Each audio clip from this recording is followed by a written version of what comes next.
Countries the United States have officially declared war against. Let's see if we can figure all these out. Alright, so there's obviously Britain. I mean, that's how we got our freedom in the first place. Then there's the old Axis, Japan, Italy, and Germany over here, and probably a few additional ones too. Did we officially declare war on Hungary, Romania, and Bulgaria in WW2? And is Austria included just because they were Anschluss, or are we talking about World War I? Maybe that's it, World War I. But does that mean the US didn't declare on the Ottomans, or is it because this is now Turkey, that's why they're not included on the list? And then there was Mexico. I mean, that's how we obtained a bunch of these states over here, California, Arizona. And then we fought a war against Spain, and that's how we grabbed the Philippines from them, and also like forced Cuba its freedom. Forced Cuba its freedom, that's a weird way to say it. Kinda crazy, the US has never declared war on France. Now, I think technically when we were still colonies, we were at war with France, but not since we've been an independent nation. Also surprising that we've never declared war on Russia, even though there was like a 50-year-long Cold War. Now, we never officially declared war on Iraq or Afghanistan, that's why they're not labeled, but yeah. I guess Canada's not included in the War of 1812 because they were still a colony at that point. Also, Finland, Croatia, Slovakia, Thailand, and Manchuria all avoided a declaration from the US during World War II. Oh, and how could I forget the all-too-famous Vietnam? So I guess that means we never officially took the L. Basically, the US hasn't officially declared war since World War II. Like that guy in a relationship that never wants to commit. He never wants to say it's official. How do you say the number 92? So in English, you can see how I said it right there. We just say 90 plus 2. And in fact, that's kind of how most of Europe does it, just 90 plus 2, simple enough. However, some places do 2 plus 90. Most of Central Europe for some reason, I don't even know why. Also, Norway does both. Then there's France that does 4 times 20 plus 12, because that's like the simplest way to say a number for sure. I'm curious, what does that sound like? 92. What? 92. I am so confused. Then finally, there's Denmark, which decides to use parentheses and decimals. 5 minus 0.5, so 4.5 plus 2, 6.5 times 20. Wait, is that math even correct? 6.5 times 20? No, I think my math is off. 5 minus 0.5. Oh, then we do times. Times 20 plus 2. Oh, I can still maths. Look at this. 92. What? 92. All right, Danes. Apparently Denmark just does random equations to say certain numbers. Iceland is so afraid of this country they decided to move places in the ocean. They definitely don't want to be associated with the Nordics anymore. Has Russia ever been at war with European countries? It's a similar map to the US version, but Russia's been around for a lot longer. Also, we're just talking about the continent of Europe. Now, I'm not going to be able to determine all of these wars, that's for sure. Also, it looks like if a country was occupied and then they went to war, they're counting this as yes. So France during the Napoleonic Wars, Great Britain, just because, you know, it's Great Britain. I'm sure if we did a map of them, it's just all yeses. When did Russia go to war with Spain and Portugal? This is why it's too confusing. We're talking about centuries of history. Italy, World War II. A lot of this World War II. Is Ukraine because of World War I? Russia and Turkey have definitely gone to war. When did they fight Kazakhstan, though? That one's a confusing one. So they've never fought Belarus or Yugoslavia or Albania. Wait, I'm sorry. They did fight Croatia at one point. You might as well collect them all in the Nordics and go after Iceland soon, just to add all the yeses. Why is Russia blacked out when it clearly has been at war with Russia before? Russia has in fact fought itself. I feel like every European country has fought other European countries at some point in time. If planets were the size of fruits. To start things off, we have Earth the size of a strawberry. Meanwhile, Mars, a little bit smaller than us as a blueberry. We have the closest planet similar to Earth, Venus, down here looking like a cherry tomato. And then there's Mercury, which is exactly 1p. So if we're a strawberry, that makes Jupiter a giant watermelon. Then there's Saturn, which is a honeydew melon, which I have never heard of in my entire life. Honeydew melon? Why do I feel like I have never seen this before? Then we have Uranus, which is shaped like an apple. It's the perfect shape for...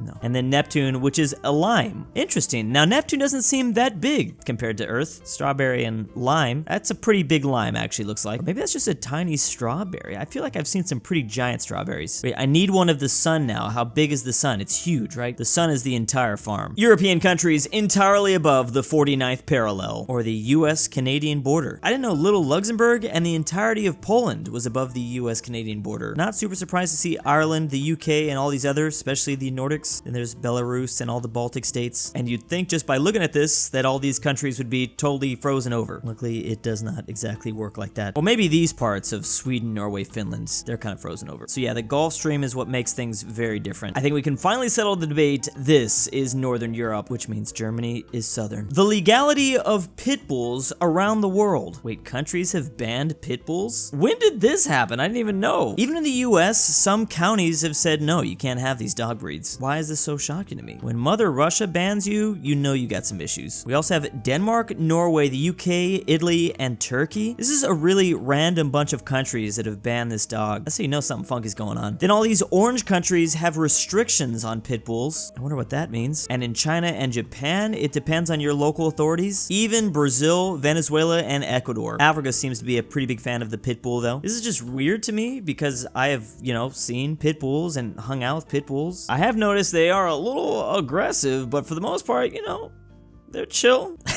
I think unless they see like a 2-year-old child. I'm sure for some of these places, even if it says it's banned, it might not be enforced. Some pit bulls are just so adorable though. Now I've gone down the rabbit hole of reading about pit bull incidents. How to mathematically win at rock, paper, scissors. So the most popular first move by percentage of players is rock at 35.4%. And then it's paper, which is not too far behind. And I think we all knew this instinctually. The least popular is scissors. So close to 50% of the time, male players are known to open with rock. Then people are most likely to repeat their winning moves, and when people are losing, expect them to use rock. How did this study completely say what I do all the time? This might be why no one picks scissors. I think I'm just gonna throw down paper literally all the time, never change it up. This article shows you how to master rock, paper, scissors. Claim guys are close to 50% likely to open with rock, where females tend to start with scissors. Use Jedi mind tricks. I tell you I'm going to throw rock, then look them into the eyes and see if there's a smile there, because that indicates that you don't believe me. This map is 450 years old. However, it's new enough for most of the world to kind of be able to sketch out the coastline of the new world. However, they got real confused when it came to Alaska and like the western states. So apparently Christopher Columbus sailed the ocean blue in 1492. This map is 450 years old, then it's like 1550. Did we have this much mapped out in 1550? The big thing I'm surprised about is how they had so much of the west coast down of the Americas. That's shocking. Well, they clearly needed some work here in Chile. Did they figure out North America's west coast before South America? Anyways, I'm putting so much of the focus on the new world, but they really didn't even have the old world perfectly down yet either. I mean, they vaguely knew what was going on, but there's no Japan. Or maybe this is supposed to be Japan, this weird Iceland. Also, they still didn't really figure out Australia at this point. They were still worried about sea monsters. I am genuinely shocked though they had this much of the world mapped down in the 16th century. Are these known sightings of the sea creatures too? It looks like they've only confirmed for sure 3. Man, even 450 years ago, they were still doing maps that forgot New Zealand. How long did Japanese households take to cook rice in a day? So before the year 1950, it looks like it took at least 1 hour to cook rice 3 times per day. Crazy thing about I now microwave rice in like 3 minutes. Then the rice cooker was rolled out and it took only 30 minutes to cook rice. Then by the 1970s, we had the modern rice cooker. Took 30 minutes to cook rice, but only 1 time per day due to keep warm function. Wait, it still takes people 30 minutes to cook rice? I guess I'm making the cheap stuff. This huge advancement in rice technology all happened within like 30 years. That whole industry was just revolutionized. Y'all just need to start microwaving everything.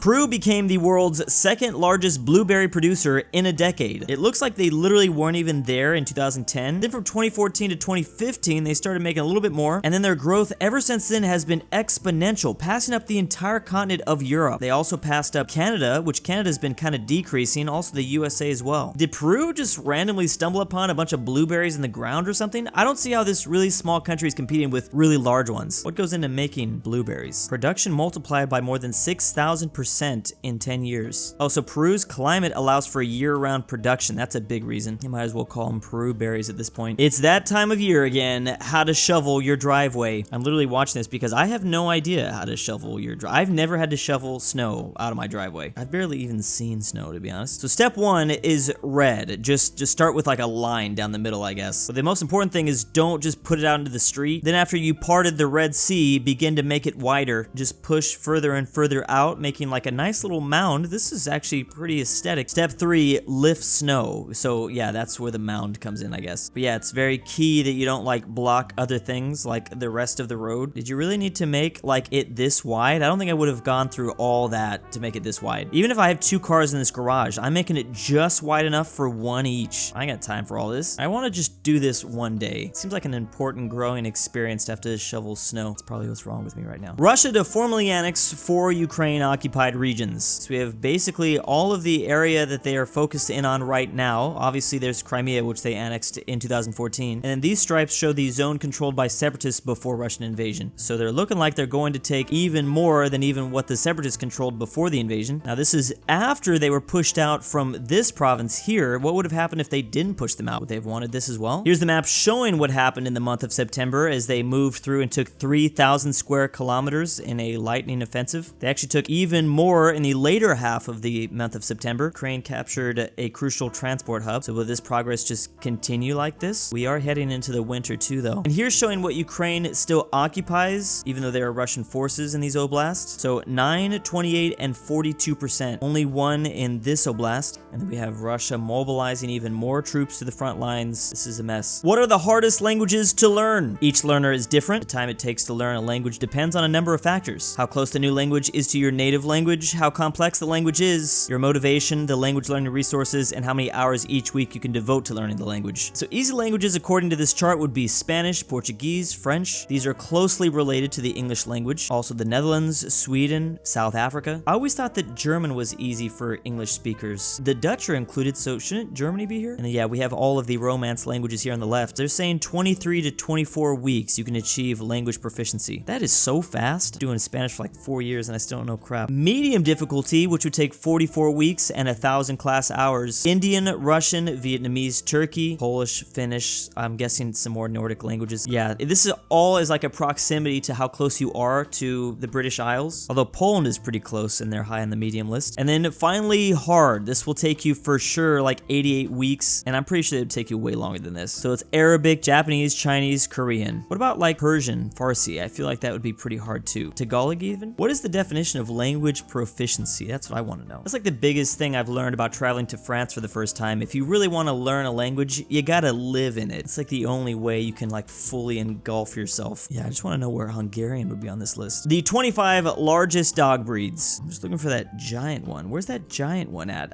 The Saint Bernard? There's something bigger than that. Maybe this Tibetan Mastiff. Oh, it's actually the English version of these that are even larger, weighing up to 200 pounds? How did we get these things so big? Now just imagine a 250-pound pit bull. I can understand why those would be banned. Yes, they can get up to 230, it says. How do you get your dog that large? There's a dog breed just called Newfoundland. So the Irish Wolfhound. That's just a wolf you took inside. Oh, the Great Dane. There we go. Boxers are a large dog. I've never really seen that big of a boxer before. I guess it's proportional to height. Bernese Mountain Dog. There are Black Russian Terriers. Someone should just like try to collect all of them in their house. Just get all 25 of these and then like squeeze them into your small apartment. And big thanks to Why Am I Doing This? $20 is a lot, Drew. aPhatNarwhal. Barnsky W. Drew's Argentinian Grandpa. Chris3773. DannyThyGamer. GoodOldRyah. istoledrewspetdog. Jakov. Bruney. LuxembourgLover. nationsatrisk. Bjorkman. Phresh Animations. RyeThePie. The Polish-Lithuanian Mexican Commonwealth. 760. Twickenhamster. Veiotic. ZaneyBoi.